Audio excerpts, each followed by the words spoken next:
আসসালামু আলাইকুম। আবারও ফুড কনসার্ট চ্যানেলের পক্ষ থেকে একটা সহজ নাস্তার রেসিপি নিয়ে চলে এসেছি আপনাদের সাথে শেয়ার করার জন্য। এখানে আমি দুধ ঘন করে নিয়েছি এবং চিনিটা দিয়েছি। চিনির ফুটেজটা নিতে পারিনি, সরি। তারপর হচ্ছে এখানে আমি কাস্টার্ড পাউডার অ্যাড করে দিচ্ছি। আর এখানে আমি কিছু পাউরুটি নিয়েছি, এরকম 3 কোনা করে, যেভাবে আমরা শাহি টুকরা তৈরি করি ওইভাবে। তারপর ঘি দিয়ে একটু ভালো করে ভেজে নিয়েছি। ভাজা শেষ হয়ে গেলে একটি বাটিতে আমি এভাবে সাজিয়ে নিচ্ছি। এখন এটাতে আমি সেই করে রাখা দুধটা যে প্রিপেয়ার করে রেখেছিলাম ওই দুধটা আমি এটাতে ঢেলে দিচ্ছি। তারপর উপরে বাদাম কুচি বা বাদামের গুঁড়া ছিটিয়ে দিচ্ছি। এখন এটাকে আমি ফ্রিজে রেখে দেবো 2-3 ঘন্টার জন্য সেট হওয়ার জন্য। তো 2 ঘন্টার পর আমি এটাকে নামিয়ে নিয়েছি। দুধগুলা সবগুলা সে শুষে নিয়েছে। এখন তাকে আমি খেয়ে ফেলবো। আচ্ছা, ওকে।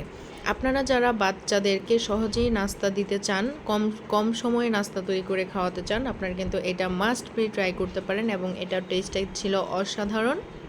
এই ভিডিওটি আপনাদের কাছে ভালো লেগে থাকলে অবশ্যই লাইক, কমেন্ট, শেয়ার করতে ভুলবেন না। সবাই ভালো থাকবেন। আল্লাহ হাফিজ।